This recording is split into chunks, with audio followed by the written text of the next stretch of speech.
8月23，阁有一届罢免，这国民党是有7席的立委带咧等。其中一位主角罗明才，今仔日成立反恶霸的后援会，有几若位拿赢的大条嘛，拢有到现场甲相听，希望会当延续7月26专赢的气势。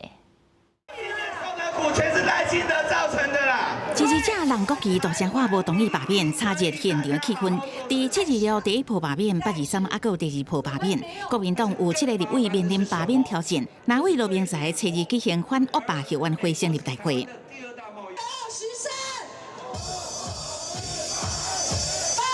包括国民党主席朱立伦、中共董事长赵少康、国民党团总调部分旗等真侪个拿赢头人出席，要延续726专程的气势，和823反恶霸拢拍赢。现场各界百工百业代表，大家齐聚一堂。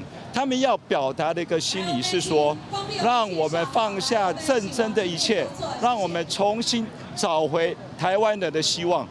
台湾现在南部、中南部现在大雨成灾，然后整个关税贸易战这么严峻的时候，民进党的心中，赖总统的心中还是只有权力，还是只有斗争。 针对台湾面临关税挑战，也甲南部洪灾，总统赖清德表明要甲公民同齐行。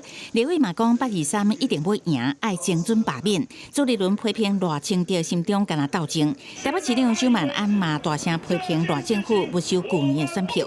若是823罢免，把民众党提出的13演绎公道案，我该关心哪样立场？